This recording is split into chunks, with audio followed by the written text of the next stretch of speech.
di gereja, drama di rumah, ya. Jadi ini topik yang saya pikir ini menjadi tantangan buat kita semua, ya. Jadi bagaimana antara di gereja dan di rumah punya kehidupan yang berbeda. Jadi di gereja seperti apa, tetapi di rumah seperti apa. Jadi luar dan dalam berbeda. Nah, saudara, next slide ya. Kita melihat bahwa ternyata pada waktu kita menikah, saudara, ya. Next slide, Pak. Next slide.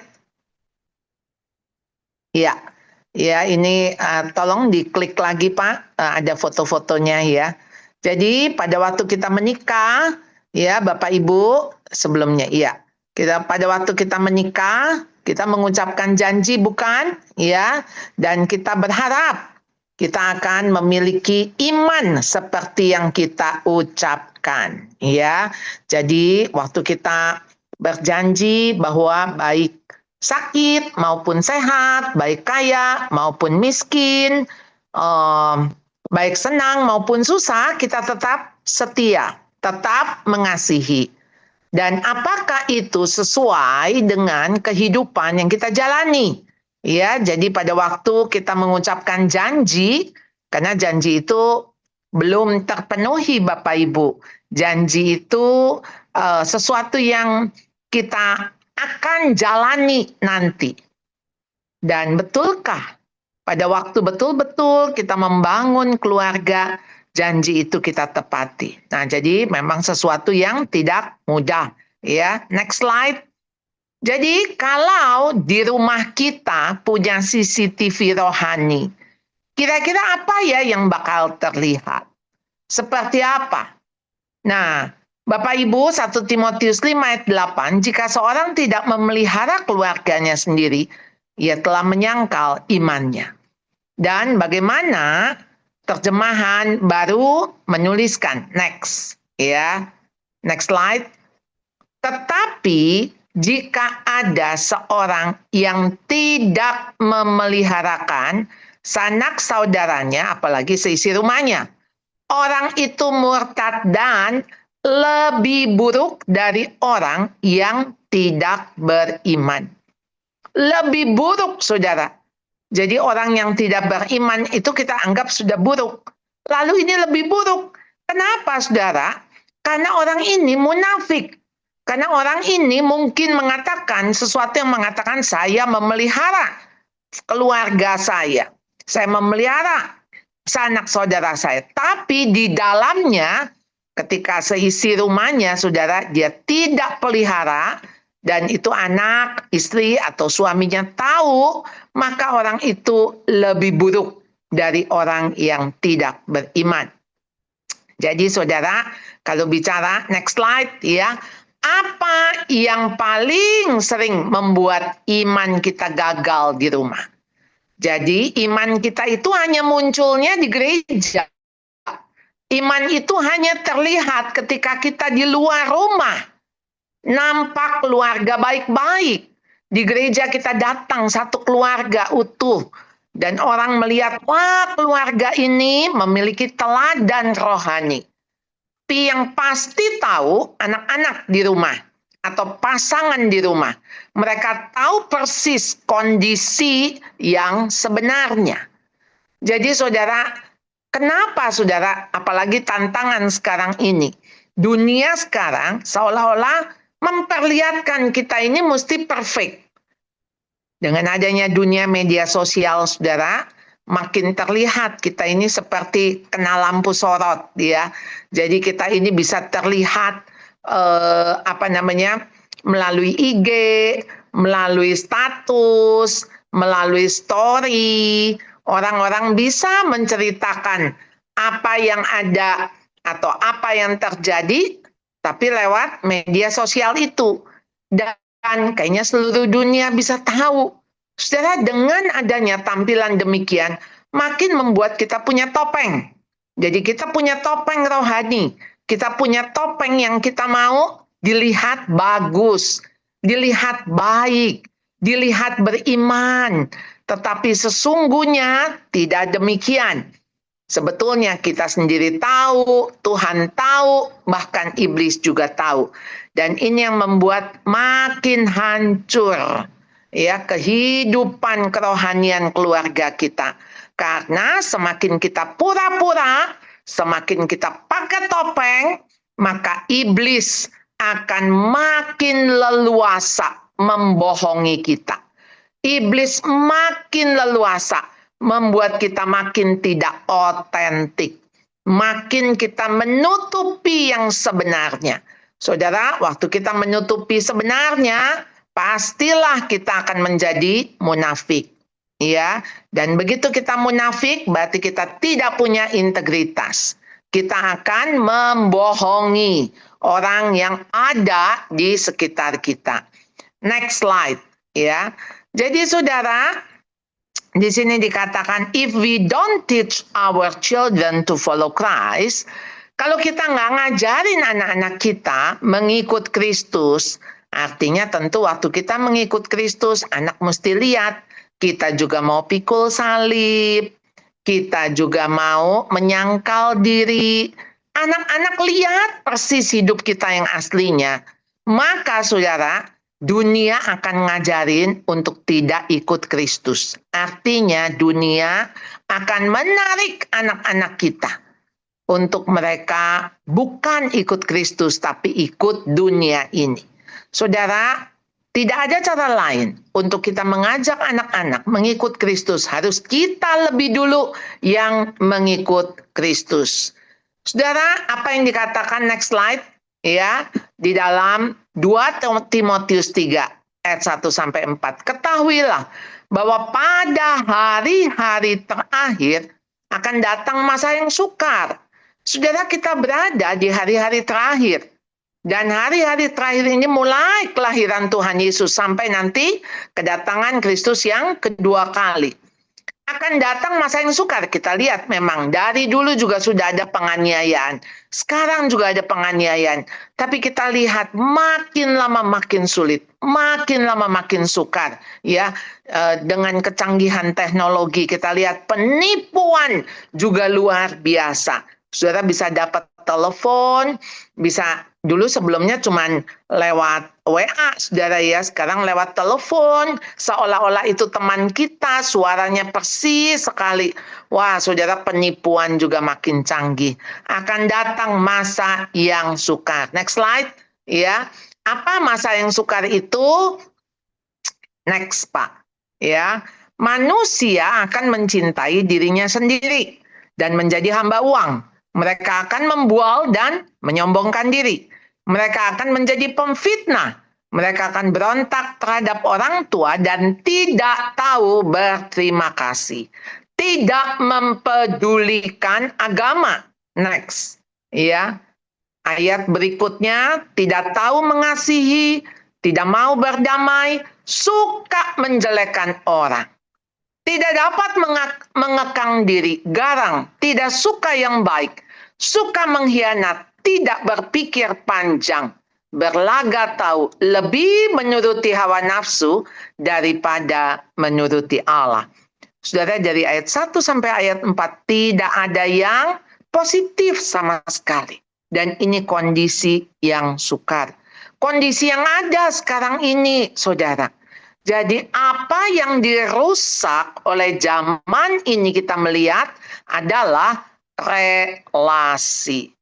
Jadi relasi saudara yang dirusak. Baik relasi dengan Tuhan maupun relasi dengan diri.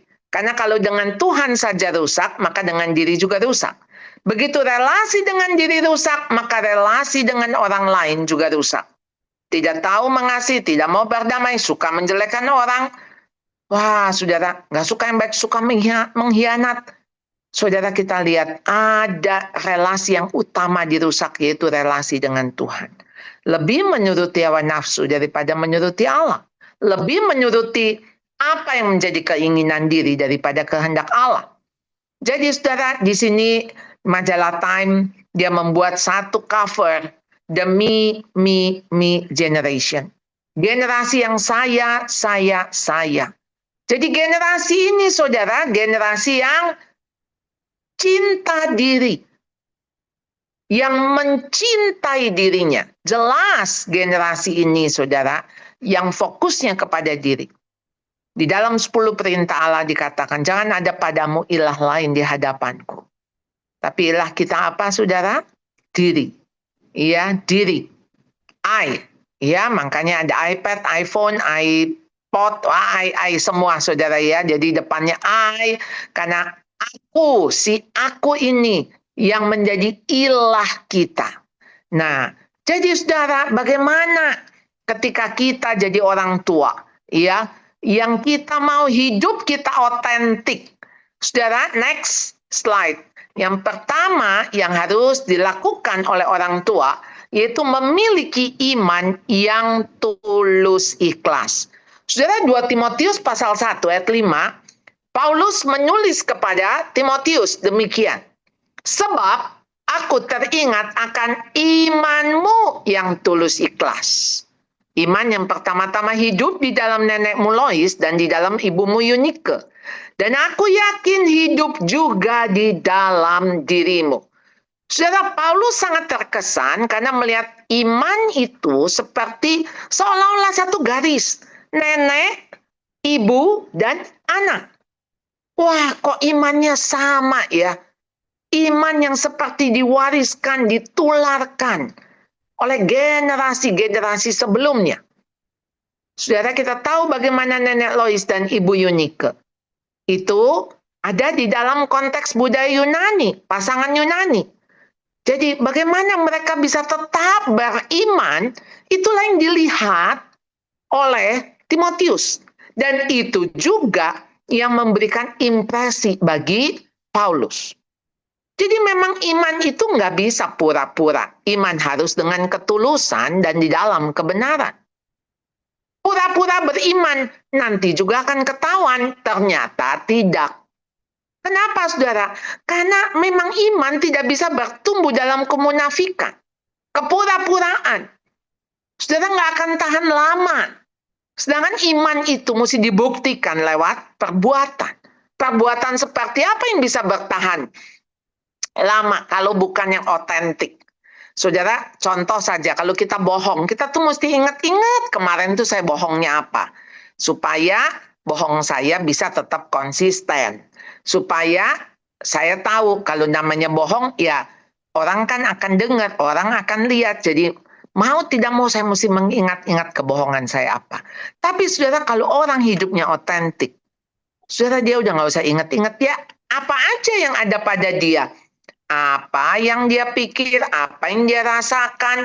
Dan dia tidak perlu meng-create sesuatu, ya, dia tidak perlu menunjukkan supaya kalau kayak begini nanti orang akan melihat begini begitu.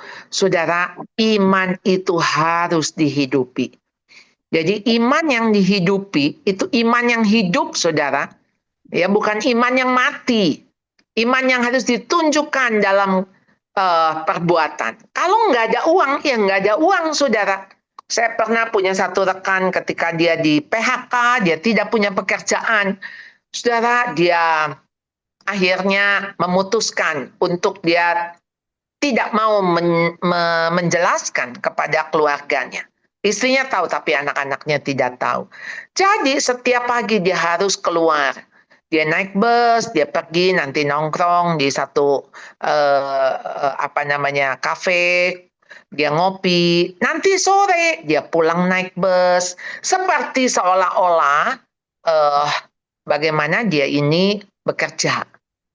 Tapi ya bisa bertahan 1 bulan, 2 bulan. Setelah itu tidak bisa bertahan, ya. Setelah itu akhirnya ketika didapatkan pada satu peristiwa, ya, dia harus mengakui papa ini sudah beberapa bulan tidak bekerja.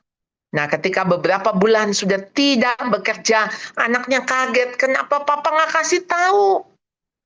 Saudara, anak-anak sangat terinspirasi dengan kehidupan kita. Sehingga jadilah kita tulus, jadilah kita ini jangan pura-pura, ya, atau kita menutupi, saudara, karena iman itu memang harus dinyatakan. melalui kehidupan kita hari lepas hari. Iman yang dihidupi. Yang kedua, saudara, kalau kita mau iman di rumah, ya, jadi bukan drama di rumah, saudara ya. Jadi iman di gereja, iman juga di rumah. Next slide, Pak. Ya, yang kedua, yaitu firman yang dihidupi, ya. Jadi firman yang dihidupi, apa yang dapat dilakukan oleh orang tua? 2 Timotius 3 ayat 15, ingatlah juga bahwa dari kecil engkau sudah mengenal kitab suci. Saudara, iman kita tuh bukan iman kopong, ya, bukan iman abal-abal. Iman kita harus ada dasarnya. Iman pemberian Tuhan, tetapi iman harus bertumbuh, ya. Di mana di sini katakan engkau sudah mengenal kitab suci yang dapat memberi hikmat kepadamu dan menuntun engkau kepada keselamatan oleh iman kepada Kristus Yesus. Jadi firman Tuhan ini membawa kita untuk lebih mengenal siapa Tuhan. Kita bukan cuman, ya Tuhan saya percaya Engkau Allah yang maha baik, Engkau Allah yang maha besar. Tanpa pertumbuhan firman di dalam diri kita, maka itu nggak ada dasarnya. Sangat rapuh. Satu hari diterjang angin, ombak, rumah itu rubuh. Karena apa? Karena tidak memiliki dasar. Jadi saudara, orang tua harus mengajarkan firman Tuhan kepada anak-anak sejak kecil. Sejak kecil. Kenapa? Waktu mereka kecil, saudara, mereka itu seperti sponge yang mereka bisa mengabsorb, mereka bisa menyerap, ya, dengan sangat baik. Kalau sudah dewasa, saudara, wah, sudah penuh, sehingga bahkan banyak filter-filter saringan. Nanti ketika firman itu diberikan, mereka akan, masa bisa begini? Buktinya apa? Saya nggak percaya. Wah, saudara, sangat sulit. Ya, kecuali tentu saja jika ada intervensi dari Roh Kudus, itu pasti bisa. Tapi dalam pengertian, ketika pikiran kita sudah dipenuhi dengan berbagai pengalaman, berbagai memori kita sudah ada. Nah, sesuatu yang baru yang kita terima itu tidak mudah, saudara. Jadi mumpung masih kecil, ya, jadi ajarkan anak-anak. Next, ya. Di dalam 2 Timotius 3 ayat 16-17, firman Tuhan itu, segala tulisan yang diilhamkan Allah memang bermanfaat, ya, untuk mengajar, untuk menyatakan kesalahan, untuk memperbaiki kelakuan, dan untuk mendidik orang dalam kebenaran. Dengan demikian, tiap-tiap manusia kepunyaan Allah diperlengkapi untuk setiap perbuatan baik. Nah, saudara, lihat di sini bahwa tulisan yang diilhamkan Allah itu, firman Tuhan itu bisa mengajar. Dia bukan hanya mengajar, dia akan kasih lihat kesalahan. Dan kalau kesalahan itu diperlihatkan, dia juga memberitahu bagaimana kita memperbaikinya. Sehingga firman Tuhan itu betul-betul seperti pelita bagi kaki kita. Dia akan menuntun, dia akan mendidik kita di dalam kebenaran. Jadi saudara, kita diperlengkapi untuk bagaimana kita hidup benar. Ya. Jadi saudara, ini sesuatu yang kita harus tanamkan kepada anak-anak. Kita bilang ini bukan mama yang ngomong, tapi ini Alkitab yang ngomong. Ini firman Tuhan, ini Tuhan sendiri yang bicara. Jadi saudara, di Alkitab kita tahu bukan semua cerita baik, bukan?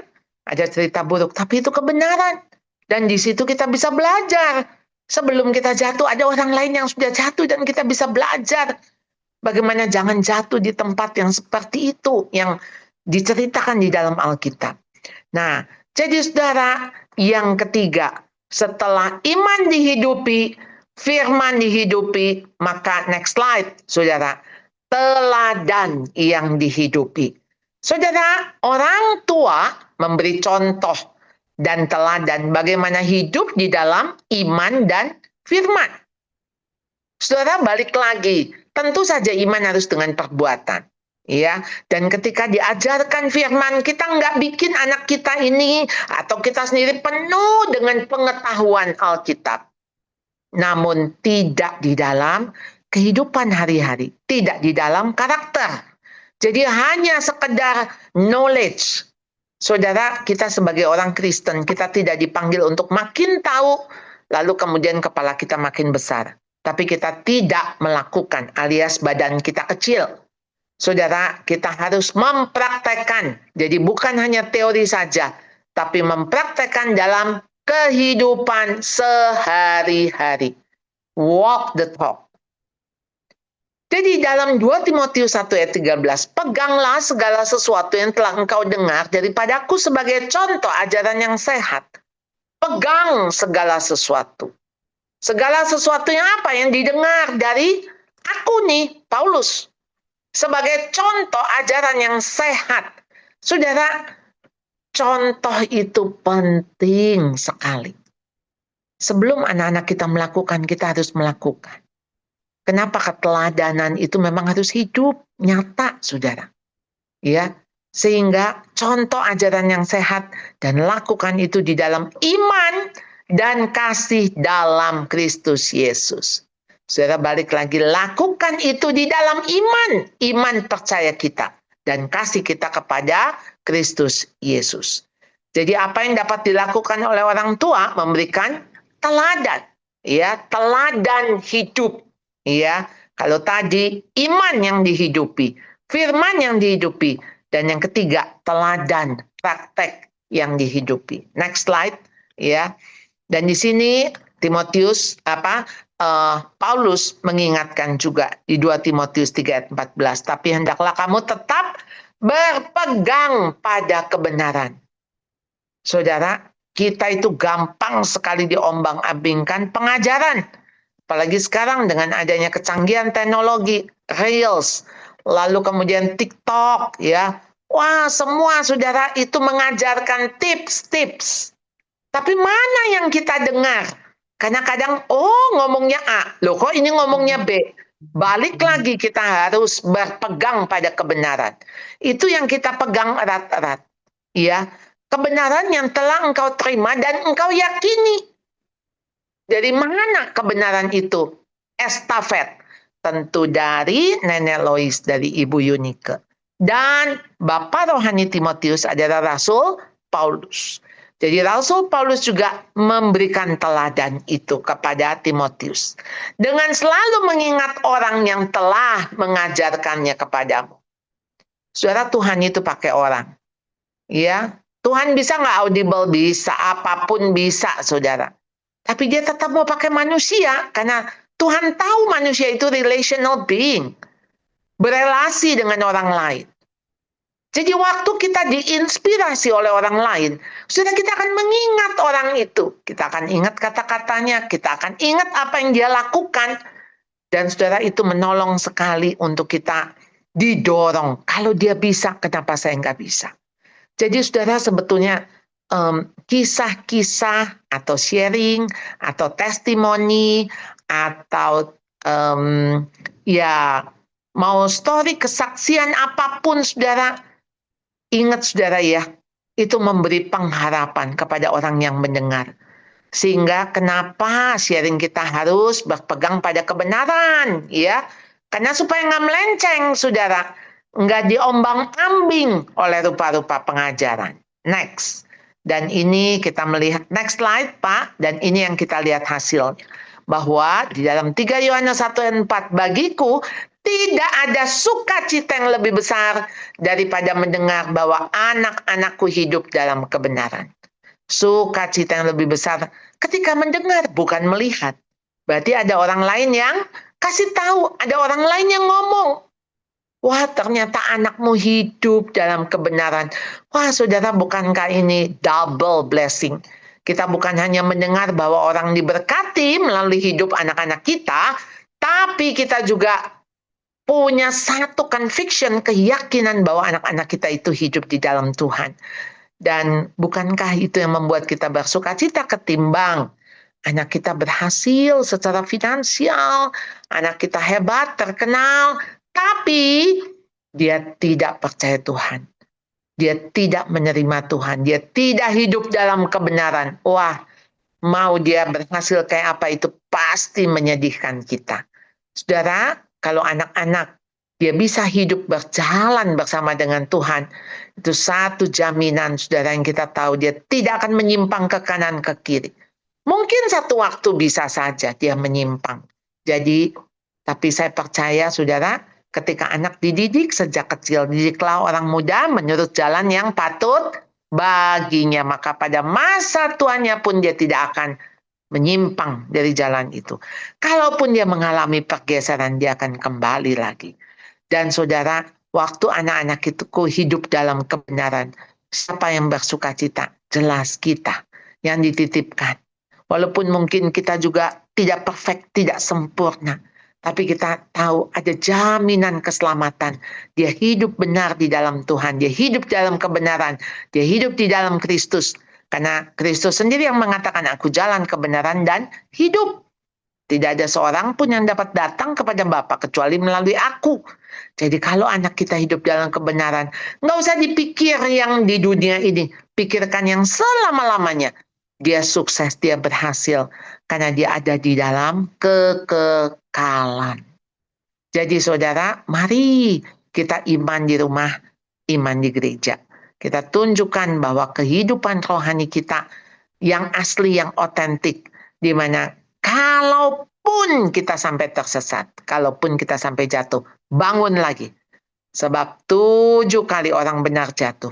Ya, orang benar bisa jatuh, tapi dia bangun kembali. Demikian Pak Jeffrey, Ya, mungkin kita bisa masuk ke tanya jawab. baik Bu. Terima kasih Bu Charlotte untuk pemaparannya Bu. Terima kasih sekali lagi Bu Charlotte yang sudah memberikan pemaparan terkait tema kita kali ini, iman di gereja namun drama di rumah gitu ya. Dan tadi sudah disampaikan bagaimana firman Tuhan itu betul-betul menjadi pegangan bagi kita sebagai orang tua ataupun sebagai keluarga, dengan mendasarkan atau menjadikan firman Tuhan sebagai kekuatan. Mungkin banyak pergumulan, tapi firman Tuhan kita tampakkan dalam pergumulan kita, bagaimana kita bisa mengatasinya, dan anak-anak melihat teladan waktu kita sebagai orang tua atau yang sebagai kakak bisa menjadi contoh dan teladan. Saat ini Bapak Ibu, kita akan masuk sesi diskusi. Silakan mungkin bagi Bapak Ibu, Ibu yang mau memberikan pertanyaan, bisa menggunakan fitur raise hand atau langsung di chat juga boleh, nanti akan dibacakan kepada narasumber kita. Adakah yang ingin memberikan pertanyaan? Dipersilahkan. Kalau sambil menunggu ya dari pertanyaan Bapak Ibu, Bu Charlotte mau tanya, kalau misalnya sebuah keluarga dia ada pergumulan dan itu cukup berat, tapi mungkin kalau di orang lain tahu itu nanti mungkin bisa malu gitu. Itu gimana ya Bu? Apa kita tetap uh, simpan saja menjadi pergumulan di rumah gitu, dan itu kita nggak usah sampai mungkin di gereja gitu, uh, Iya, atau kita iya, gimana Bu? iya. Eh, Tentu saja ketika kita mengalami pergumulan berat, kita bukan juga memberitahu seluruh dunia bahwa kita sedang bergumul, ya. Mhm. Tapi Tuhan itu mengirim ada orang-orang yang di dalam circle kita yang utama. Jadi ada sahabat, ada teman dekat, ada teman sharing. Nah, itu yang kita sampaikan. Tentu waktu kita menyampaikan, kan sebetulnya bagaimana kalau katanya berita suka, kalau disampaikan itu jadi double ya kesukaannya. Lalu kalau duka kita bagikan, maka itu jadi setengah gitu ya bebannya. Kalau kita bisa punya tempat berbagi suka maupun duka ya, wah saya pikir itu privilege. Karena kita tuh manusia tuh sebetulnya kita membutuhkan sahabat. Kita membutuhkan teman di dalam perjalanan, di dalam pelayanan. Karena kalau kita keep sendiri itu pasti berat sekali. Paling enggak ada teman menangis. Ada teman yang bisa menepuk pundak kita.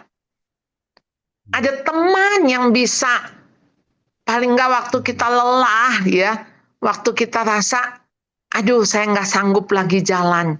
Ada teman yang memberikan encouragement. Ada teman yang bisa tetap memberikan semangat, hangat. Nah, kita itu butuh. Firman Tuhan kan bilang ya, bagaimana kita berdua menjadi hangat, menjadi panas. Ya, kalau orang sendiri kan nggak bisa panas, dia perlu ada teman yang menghangati. Jadi sebetulnya komunitas itu seperti selimut rohani yang membuat kita sebetulnya tetap bisa merasa hangat. Ya, artinya ada dukungan. Kenapa? Kalau enggak, kita berjalan sendirian. Kalau sendirian, nah itu dingin, ya, nggak ada kehangatan, ya. Dan ketika kita sendiri, kita pikulnya juga sendiri. Jadi kadang-kadang waktu kita punya pergumulan, sebetulnya kita juga sedang bukan hanya membagi duka ya, tetapi kita sebetulnya sedang jadikan diri kita itu display, contoh, ya, sehingga dia juga bisa melihat bagaimana kita hidup. Jadi dia juga bisa melihat ketika masalah itu terpecahkan, ketika pergumulan itu selesai. Nah, bukankah itu menjadi berkat? Ya. Jadi saya tetap sarankan kita punya circle-circle, ya, teman doa, ya, teman sharing, ya. Jadi bukan tentu saja kita mengumumkan ke semua orang, tidak. Karena mungkin orang nggak ngerti, bukannya nggak boleh, menurut saya nggak perlu. Nggak perlu, karena ada orang baru percaya Tuhan, dia juga nanti kalau dia mendengar kesaksian kita, wah dia jadi bilang Tuhan itu kok seperti nggak ada, kok Tuhan itu nggak sayang dan sebagainya.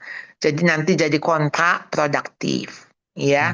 Jadi oke, tentu saja kita cerita, tapi kepada circle yang memang selama ini kita miliki, orang-orang yang bisa kita percaya, orang-orang yang sudah bisa mengerti kita, orang-orang yang memang selama ini membersamai kita, pasti mereka tahu. Iya, kira-kira begitu, Pak Jeffrey. Ya, makasih Ibu Charlotte. Ada dari Bapak Ibu, saudara-saudari terkasih. Saya pernah Bu, saya sendiri nggak nyangka juga ya Bu, ada teman kami satu pasutri gitu, sangat mesra gitu. Tiba-tiba saya dengar istrinya minta cerai gitu, karena di ya KDRT gitu ya, Nah, tapi waktu ketemu itu kami nggak nyangka sama sekali, maksudnya karena begitu ya dekat sekali eh, teman kami ini dengan pasangannya begitu. Itu bisa ya Bu, maksudnya di gereja gitu, tapi nggak nyangka gitu sampai di rumah tuh bisa sampai kami Iya, kaget sendiri gitu dengar iya, itu. iya. Saya Maksudnya pikir, firman Tuhan yang didengar di gereja gimana? iya, iya Pak. Jadi ini yang namanya kehidupan yang detached, ya, kehidupan yang terpecah, kehidupan yang terbagi dua. Jadi di luar dan di dalam tidak sama. Jadi kehidupan yang tidak otentik, tidak genuine, nggak asli. Jadi kita pakai topeng. Saya pernah ketemu dengan, ketika saya diundang di sebuah kota, kami makan siang. Lalu setelah selesai makan siang, ada satu ibu, dia bilang begini, Bu, saya dan suami saya tidak bicara. Sudah 5 tahun. Saya kaget, wong dia duduk sebelah suaminya, dan suaminya menawarkan makanan. Loh, saya bilang tadi Bapak itu bicara sama ibu kan? Saya bilang, iya betul. Dia baru berbicara kalau ada orang lain. Kalau kami berdua masuk mobil, masuk rumah, kami tidak bicara. Jadi kami bicara kalau ada orang lain. Jadi saudara, saya juga pernah ketemu dengan satu teman yang sudah 11 bulan juga dia bicara hanya lewat WA grup keluarga. Jadi dia datang kepada saya dan mengatakan kami sebetulnya sudah 11 bulan pisah kamar, kami tidak saling bicara. Saya bilang bagaimana mungkin kalian ke gereja duduk berduaan? Iya. Ya itu kan, karena kan kami tidak bisa menampilkan asli kami di gereja. Jadi saya pikir juga ini peran gereja pastinya. Ketika gereja nggak siap dengan Hmm. kejelekan kita, keburukan kita, otentiknya kita, gereja maunya yang kita bagus-bagus. Sehingga ketika misalnya katakan kita bergumul dengan dosa tertentu, waduh, itu kayaknya dianggap kita itu sudah tercemar, tidak layak gitu melayani, tidak. Alih-alih tentu saja saya tetap setuju dengan disiplin rohani karena memang ketika pelayanan tidak bisa sembarangan, tidak bisa kita asal mau ya. Eh, dan Tuhan juga menuntut kekudusan. Jadi kita memang harus hidup kudus. Jadi memang pertobatan itu harus menjadi syarat mutlak ya. Dan kalau kita udah bertobat ya, sebetulnya nggak ada lagi tuh yang kita pegang. Sehingga, ini jangan diceritain, takut malu. Kenapa? Sebetulnya kita sadar malu kita sudah dipikul oleh Tuhan Yesus di kayu salib. Jadi tentu ketika kita tidak cerita, bukan karena malu, tapi memang karena nggak berguna. Jadi cerita kita belum tentu bisa diterima orang proper, tepat, ya. Jadi tentu kita harus berhikmat, ya. Apakah kisah ini bisa membangun? Apakah kisah ini bisa membuat orang lain jadi menolong kita? Ya, kan? Sebetulnya kan memang kita harus ada sharing cerita gitu. Tapi yang mana kita bergumul, kita sharing, yang mana udah jadi cerita. Udah jadi cerita tuh artinya udah selesai pergumulan itu. Ya. Oh. Kalau belum selesai ya nggak bisa ke sembarang orang. Kita harus datang kepada orang yang matang, yang dewasa secara rohani. Sehingga kita tahu kita tuh nggak butuh penghakiman. Kita tuh butuh tangan yang menopang kita, ya, menggendong kita, ya. Jadi memang mau tidak mau di dalam konteks ini, ketika kita terbuka kita tahu kita punya lapisan ya. Jadi tentu bukan buka sampai ke publik, tapi paling enggak ke circle 1, circle 2, circle 3. Nanti kita punya ke teman-teman ya yang memberi kekuatan di dalam doa ya. Dan itu gunanya teman ya. Terima kasih Pak Jeffrey. Oh iya, kasih Bu, ini ada di chat Bu dari Ibu Esther Sianturi.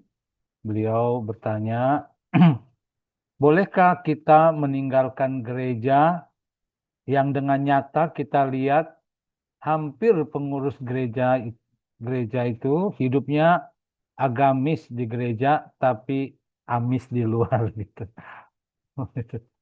Iya, gimana nih? Ya, Makasih Bu Esther. Kita harus meninggalkan gereja kan Bu atau gimana? saya tuh kadang mikir gini, gereja itu kan kayak keluarga ya.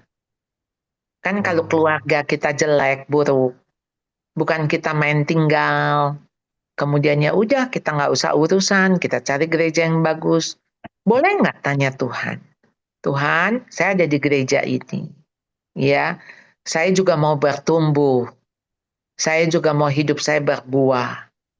Tapi Tuhan, ini justru pengerja, misalnya orang-orang kunci, itulah orang-orang yang amis gitu ya, bukan Agamis, agamawi, agamis.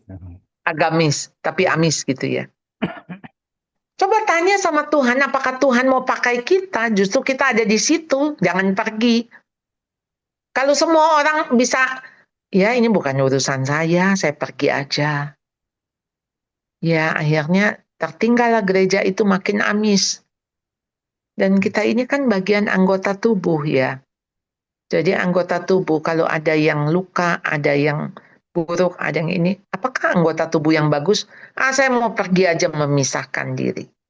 Kan tidak. Tapi kalau di dalam pergumulan, gereja ini udah dikasih tahu, kita udah bicara, kita udah dekati hamba Tuhannya, kita udah dekati ketuanya. Wah, pokoknya upaya yang kita lakukan dengan sungguh-sungguh tentu dipimpin Tuhan. Dan kalau ternyata nggak ngefek, ya, nggak nggak memberikan satu pembaharuan, malah mereka makin arogan, ya, mereka amis juga, mereka bilang, iya kami amis, mau apa gitu ya kira-kira. Iya, di dalam pergumulan doalah sama Tuhan ke gereja yang mana. Karena tiap gereja juga pasti ada cacatnya ya. Nggak semua gereja kan sempurna ya. Karena kan masih ada di dunia yang berdosa. Jadi ya ada kekurangan lah di sana sini. Jadi tanya Tuhan, Tuhan saya harus bertumbuh di komunitas seperti apa. Jadi mau keluar pun harus tanya Tuhan. Kira-kira begitu Pak Jeffrey. Iya, makasih Bu Charlotte. Kasih Bu Ria, demikian ya Bu, mudah-mudahan bisa menolong. Lalu ini ada dari Ibu Rohana. Bu. Ada jemaat yang rajin melayani, tapi ternyata anak dan suami anaknya hidup jauh dari Tuhan. Berarti pelayanannya kepada jemaat belum mampu menghidupi dirinya untuk mampu melayani anak atau keluarganya. Apakah ini termasuk topeng kehidupan juga? Saya nggak berani sih jawab bahwa kok dia sendiri keluarganya maksudnya belum beres gitu ya. Kadang-kadang tuh kita menghadapi memang berbagai ujian. Justru di pelayan, di hamba-hamba Tuhan, serangan itu luar biasa. Dan serangan yang paling iblis, paling ini adalah keluarga. Karena itu di core, di inti. Jadi maka sebetulnya kita ini sebagai anggota jemaat, sebagai orang-orang yang ada di gereja itu, maukah kita mendoakan ya untuk hamba Tuhan, pelayan-pelayan Tuhan, pimpinan-pimpinan gereja, supaya hidup mereka bisa tetap kuat di dalam Tuhan. Karena memang ya katanya semakin tinggi pohon, itu kan angin semakin kencang ya, meniup, ya. Jadi memang kita ini bukan orang yang imun terhadap hal itu. Ya, keluarga kita juga tidak imun. Kalaupun keluarga kita masih baik-baik sampai hari ini, Anda mesti bersyukur. Dan itu bukan karena kita pantas, tapi karena Tuhan kembali beranugerah. Jadi, ya kembali, artinya kita tidak menjudge, tapi kita mendoakan. Nanti, ya bagaimana Tuhan memimpin dan menuntun.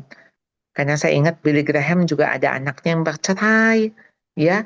Lalu ada anaknya juga yang terjerat waktu itu ya. Jadi memang nggak mudah. Apalagi dia seorang hamba Tuhan yang kita tahu dia sangat sungguh-sungguh cinta Tuhan. Dia cukup bersih dari gosip-gosip, dari hal-hal apapun karena dia juga sangat disiplin ya. Nah jadi ayolah daripada kita maksudnya membicarakan kenapa kita nggak datang justru berbicara dan menghibur ini ya. Kira-kira menjawab nggak Pak Jeffrey? Bisa ya Bu Rohana ya. Jadi Terima kasih. oh siap Bu. Makasih Bu. Baik, ini ada pertanyaan lagi Bu Charlotte dari Bapak Pertua Bapak Rizky Barus. Saya baru diangkat jadi pelayan Tuhan, tetapi kenapa banyak cobaan menimpa kehidupan saya, Bu? Bagaimana nih Bu Charlotte? Iya. Pak, memang kita masuk di masa pengujian. Jadi kalau kita ikut Tuhan, kan Tuhan bilang ya, memikul salib, menyangkal diri, dan mengikut Tuhan. Jadi ya targetnya gini aja, pokoknya saya lulus ujian. Lulus. Jadi banyak godaan, anggap aja itu ujian. Kan mau diuji, betul apa enggak? Ini mau sungguh-sungguh percaya enggak? Sungguh-sungguh beriman enggak? Nah, begitu mau dites kesungguhannya, kan cobaan jadi datang kan? Cobaan ada, ya godaan ada. Nah, kita tetap harus kuat. Tapi kan kekuatan kita bukan kita sendiri. Kita nggak mampu. Karena kan Tuhan bilang di luar aku kamu tidak dapat melakukan apa-apa. Jadi memang kita harus di dalam Kristus. Itu.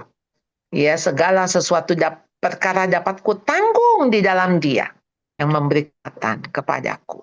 Ya. Jadi jangan goyah, kita tetap teguh berdiri. Ya, dengan iman kepada Kristus Yesus. Begitu, Pak. Mm-mm. Ya, mudah-mudahan bisa menjawab ya Pak Ketua Bapak Rizky. Jadi Bu Charlotte, misalnya kita ini sebagai pengurus gereja yang diteladani lah gitu Bu. Lalu tiba-tiba kita ya ada pergumulan berat yang hari itu kita jadi malu karena uh, misalnya anak kita ada terlibat apa gitu. Itu jangan sampai kita jadi mundur juga gitu, tidak mau lagi datang atau istilahnya menghilang dulu gitu. Iya, Jangan ya Bu ya. tentu saja kita menghilang untuk misalnya katakan ya, Pak, kita Hmm. punya anak ternyata hamil di luar nikah. Ya, Hmm. kan kita nggak langsung mengumumkan di gereja, anak Hmm. saya hamil di luar nikah, kan nggak begitu. Ya, tentu Hmm. saja kita datang ke misalnya kita pelayan ya, kita bilang maaf saya harus mundur sementara waktu karena menemani anak kami. Anak kami ada di Hmm. dalam pergumulan dan saya Hmm. harus berjalan bersama dengan anak kami ini. Ya kalau Hmm. hamba Tuhan itu tanya boleh nggak tahu. Kalau Hmm. Anda nggak mau kasih tahu juga nggak apa-apa. Walaupun nanti kan jadi gosip ya. Tapi kalau Hmm. orang-orang, oh emang kenapa? Anaknya kenapa? Gitu misal. Ya tolong doakan kami. Gitu aja. Tolong Hmm. doakan kami. Jadi paling nggak dia tahu juga mungkin dari orang lain. Dia tahu dari mana. Ya udah. Toh nggak bisa kita tutupi kadang-kadang kegagalan, kesalahan. Ya kita terima, kita akui. Udah kalau kita ngaku mah kita jadi nggak malu dah.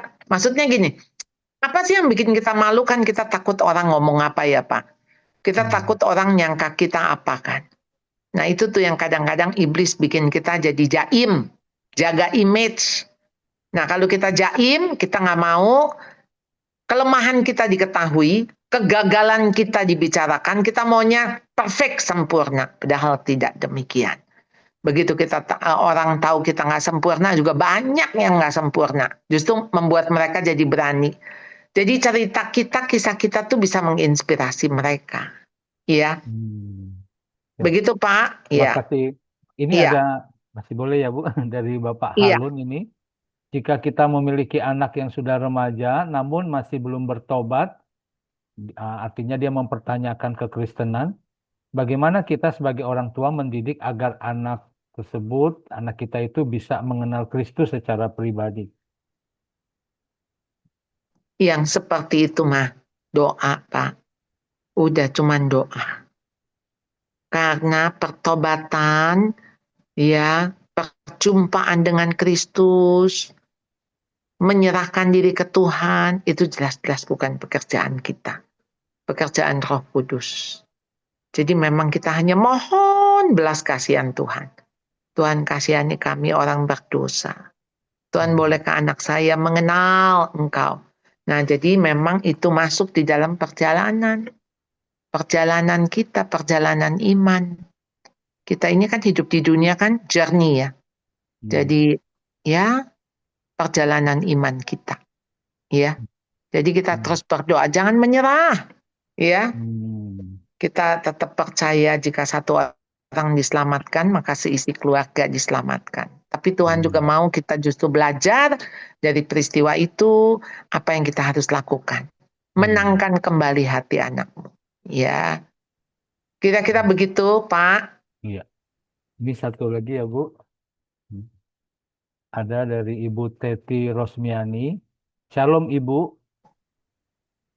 ada keluarga seperti yang dibilang Ibu Charlotte, di hadapan orang seperti harmonis, tapi di rumah diam karena si suami yang seorang penatua di gereja menyalahkan istri karena tidak ada harta yang disimpan, merasa gajinya sudah banyak, sementara uh, mengelola uang untuk biaya hidup dan biaya sekolah anak, si istri merasa sangat sedih, akhirnya dibawa diam saja, tidak mau ribut, tapi aktivitas gereja tetap dijalankan dengan tekun. Ucapan ini bukan sekali atau dua kali gitu, Bu. Jadi ini suaminya ini penatua gitu, Bu. Dia menyalahkan Iya, istri gitu ya, karena tidak apa ya ada harta yang bisa disimpan gitu. Gimana ya, Bu? iya. Ya, akhirnya kan kita ribut gara-gara uang juga ya. Hmm. Gara-gara harta. Makanya kenapa kan Tuhan ingatkan kita. Ya, di mana hartamu berada, di situ hatimu berada. Karena ya itu mamon itu. Jadi akhirnya ketika pasangan kita tidak ada tabungan, atau maksudnya kita nggak ada tabungan, kita menyalahkan pasangan, ya sebetulnya kan kita juga ikut ya, ikut ada andil kan di dalamnya kan, ya. Jadi kenapa si suami tidak membimbing istrinya, dan sekarang si suami penatua, kemudian dia juga punya kepura-puraan, dia hidup di balik, di belakang layar, yang dia pikir nggak kelihatan orang, tapi tetap kelihatan. Ya, karena kan nggak bisa bersembunyi. Nah, akhirnya keterbongkarlah nanti situasi ini. Dan jadi kita jadi batu sandungan ya buat orang lain. Jadi bukannya jadi berkat, justru jadi batu sandungan. Nah, jadi kenapa yang terus saya katakan, ayo hidup di dalam iman, hidup dalam firman, dan hidup dalam teladan. Yang artinya praktekkan, hidup genuine, asli. Ya, jangan pura-pura. Udah itu bikin ringan enggak? Ringan. Ya tentu ketika orang bilang, ibu sama bapak lagi ini ya misalnya, lagi ribut, lagi berantem. Ya senyum aja, doakan kami ya, gitu. Jadi ya untuk menghindari gosip-gosip ya. Kan kadang-kadang tuh orang jadi mempercakapkan, ya. Bukannya menolong, malah ngomongin, ya. Ya, cukup dengan katakan tolong doakan kami. Udah titik, nggak usah ada penjelasan. Ya. Jadi memang saya tahu ini zaman-zaman nggak mudah nih ya. Oke. Siap. Demikian ya Bu Teti ya, Bu Teti Rosmiani. Mudah-mudahan bisa menjawab. Dan ini ada dari Bapak Wenang gitu ya. Izin bertanya Bu, gimana gereja dapat efektif melatih jemaatnya menjadi orang percaya yang sama di rumah tapi juga di gereja gitu. Mungkin apa ada kurikulum gitu Bu. Atau pembahasan Iya, di Komsel gitu. Lalu kalau yang kedua ini langkah nyata apa yang harus dilakukan suami istri saat itu juga ketika drama mulai muncul ya untuk memutus siklusnya. Tadi mungkin yang sudah sempat dijawab apa namanya terbuka ya Saning. Tapi silakan Bu iya, Sarah. iya. Gereja Jadi ya. memang ya bagaimana gereja ya, memang mulailah dari pemimpin dulu kali ya. Kalau pemimpinnya otentik, saya berharap ke bawah-bawah juga otentik.